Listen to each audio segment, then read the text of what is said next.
Good morning.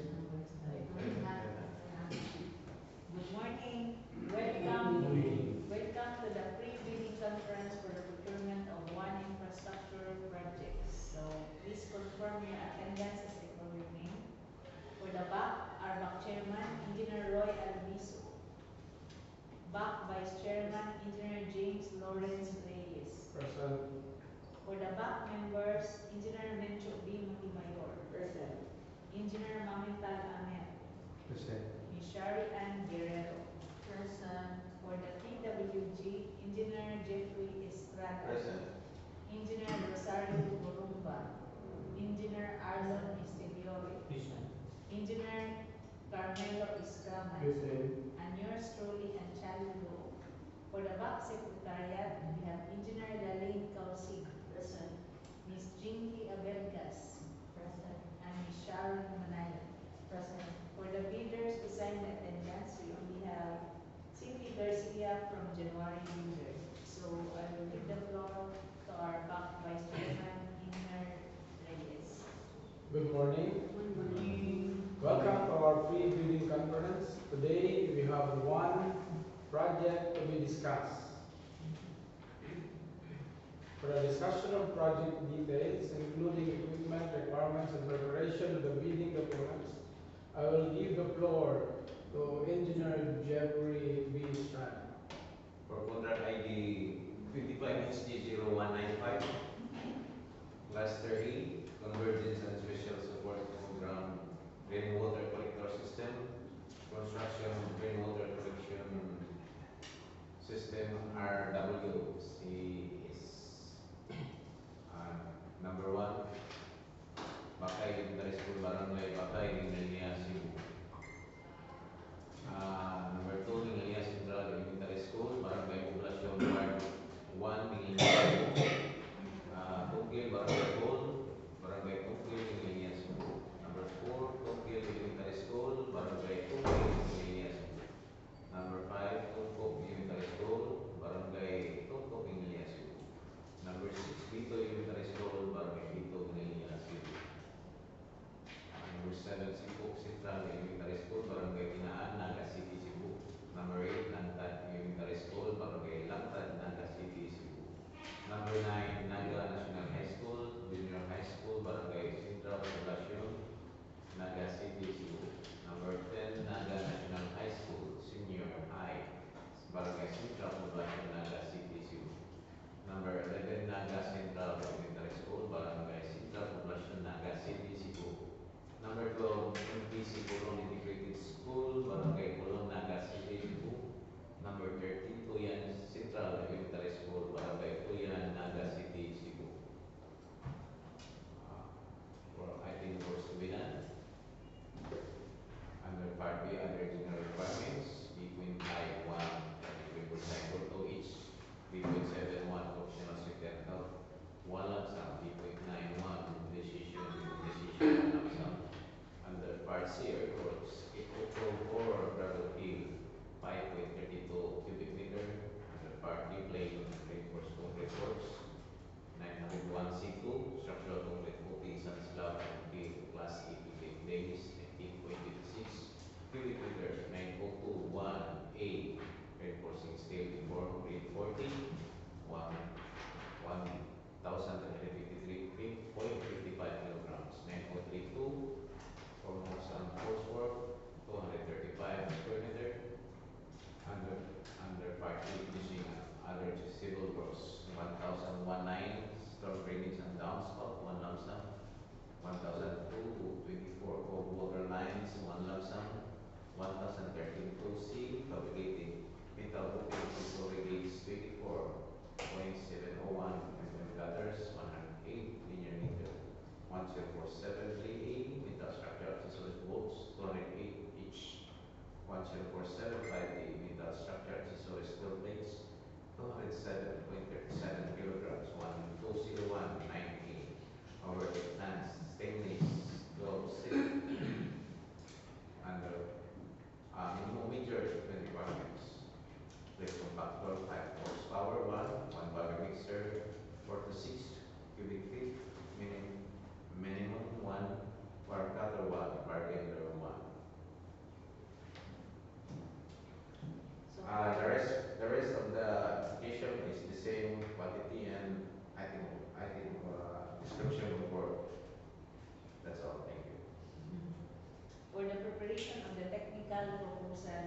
follow what is required in the checklist and use the prescribed DPWH forms.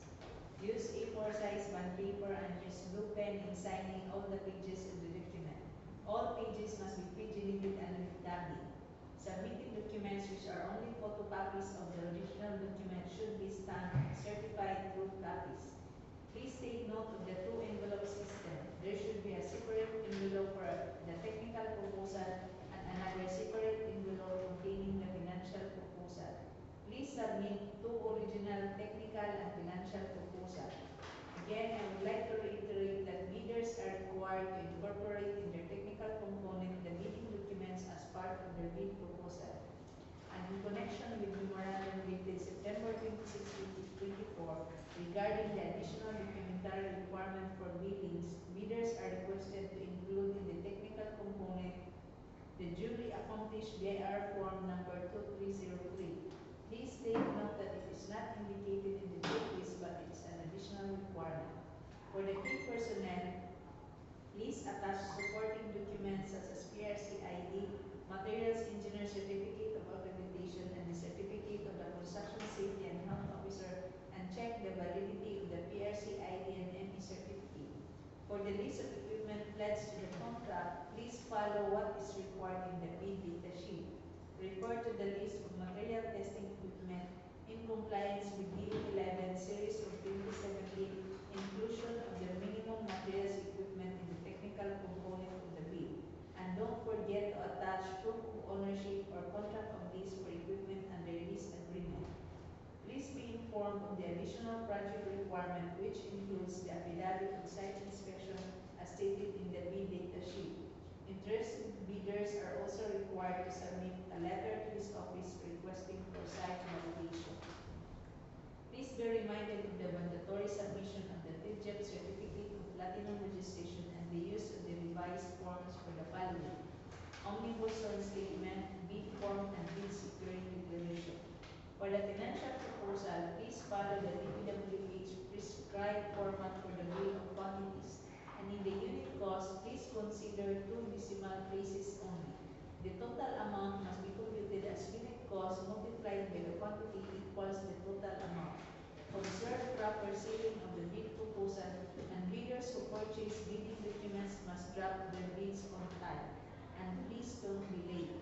During the purchase of bidding documents, only representative with original special power of attorney or sole proprietorship or board resolution with secretary certificate for corporation, partnership, joint venture, if not authorized license officer in the civil works application or CWA, which is contract specific and executed by the authorized managing officer of the contractor, and presentation of one valid identification issued by the company or any government institution are allowed. However, during the drafting of bids, only authorized licensed officer or those whose names appear in the Civil Works Application or CWA are allowed to submit. For contractors who will be awarded with these projects, please be informed of the additional documents that should be submitted within 10 days from the receipt of the notice of award. And these are PICAB Special Joint Venture License and Joint Venture Agreement, if applicable only. Performance security, construction method, construction schedule, manpower schedule, equipment utilization schedule, construction safety and health program, contractors all risk insurance, latest income tax and business returns. And for a local contractor, certification under oath stating that the contractor is free and clean of all tax liabilities.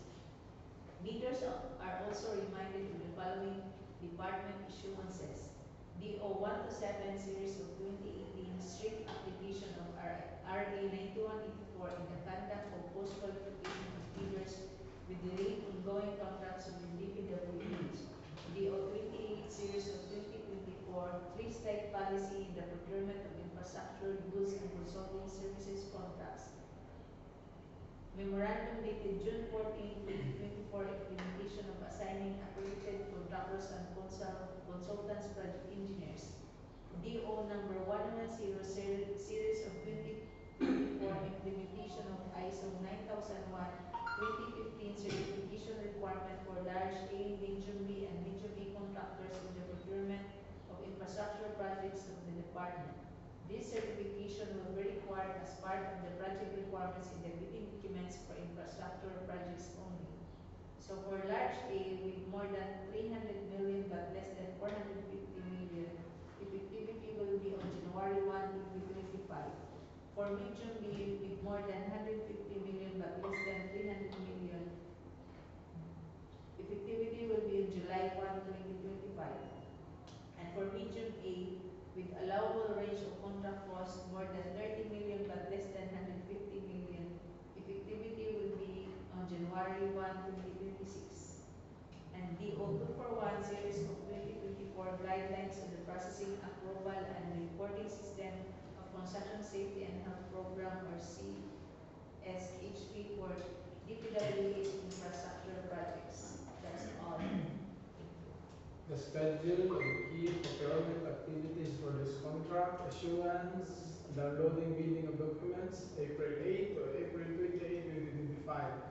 Buying of bid documents deadline, April 28, 2025 at 10 a.m. Receipt and opening of bids, April 28, 2025, right after the contract profile and eligibility processing. Venue, DPWH Cebu First District Engineering Office, Bias Organization, City Cebu, back conference room. Are there any questions, comments, or suggestions? None. There being none, I move to close the pre-bidding conference. I second the motion. Since the motion is duly seconded, the pre-bidding